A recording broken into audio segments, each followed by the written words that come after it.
The public gallery of Parliament's upper house was packed with deaf students and their families yesterday, protesting against the end of Victoria's only sign language diploma course.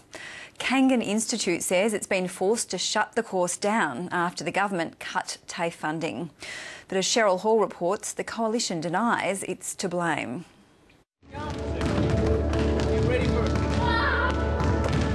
Many parents would know that communicating with your 14-year-old can be difficult.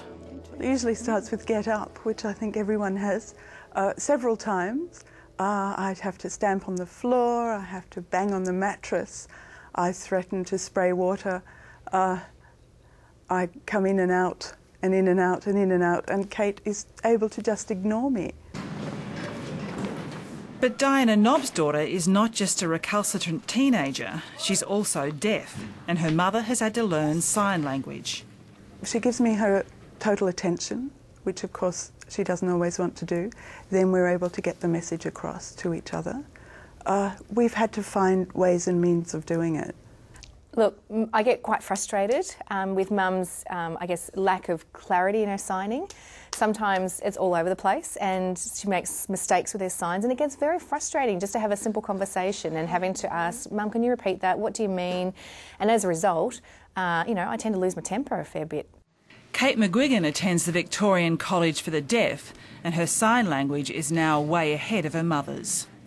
Diana Nobbs has tried hard to improve her signing as her daughter has grown up. The only place she's been able to do that is at Richmond's Kangan Institute. I've had to explain things to her about, for example, the difference between murder and manslaughter, what is pornography. We've had to talk about drugs, what are good drugs, what are bad drugs. But Kangan announced through a statement this week that its diploma of Auslan had become unviable because of state government cuts. The government hit back, maintaining that Kangan TAFE first indicated to the state government it wanted to withdraw from Auslan provision in November 2010. And again in May last year, Kangan indicated a desire to stop training those who want to work with the deaf. No, my information is very different. We've been into Skills Victoria, which is now HESG, many times over the past several years as funding has slowly decreased, to fight for a better position for the Auslan courses. Right up until these final round of funding cuts, Kangan has been extremely supportive of the Auslan programs. This course is vital. If the diploma of Auslan is allowed to close, there will be no more interpreters being developed or being trained in Victoria. Karen McQuigg is a former Kangan student who also relies on interpreters to do her job. It would still impact on me because I depend on interpreters in the workplace. I use about 10 hours for interpreting every week for meetings. It's already quite hard to find an interpreter. There's just not enough of them available.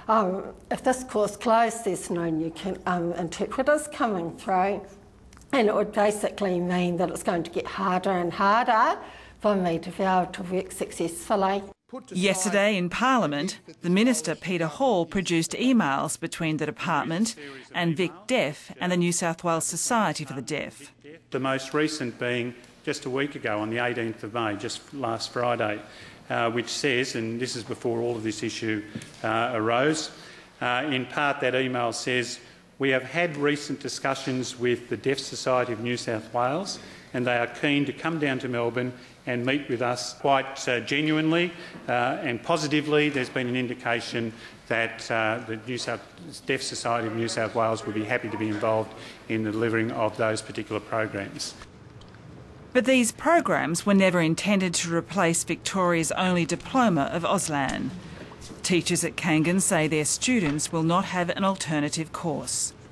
No, absolutely not. No, they can't sort of transfer, if you like, to Vic Deaf. I mean, it's great. They do have courses there, but they're very, very basic courses. They're not the same as the courses that are run here. I cannot believe the decision's been made to cut the course. I think that it's going to be devastating for the deaf community. It's a little bit like going back to the old days for us. It's a huge, huge step backwards. The Kangan Institute declined our request for an interview, The Victorian TAFE Association is speaking on its behalf. Kangan did make representations to the government that the funding levels being provided weren't sufficient for it to be able to run the course at a break even. So it wanted a review of the funding rate. It never indicated that it wanted to withdraw. Can you guarantee there will be a full-time diploma of Auslan offered in Victoria next year? I can't command anybody to deliver any training program in Victoria. I can't command that. I can't command that. But I am genuine in my sincerity to work with them, as I have with all providers of training in Victoria, to deliver outcomes that are needed for people in Victoria. Well, I think it's reprehensible. You know, you can't strip $300 million from a vibrant public TAFE system without having this sort of fallout. I would say to Peter Hall that he really needs to look at the information that he's being fed. There's already a critical shortage of interpreters in Victoria, needed for everything from employment to courtrooms, medical appointments and everyday life. Kate actually uses interpreters at basketball.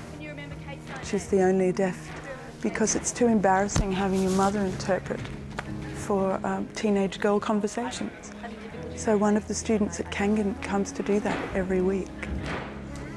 Oh yeah, no, I don't want mum there, no. At 14, Kate McGuigan knows only too well how important the issue is for her.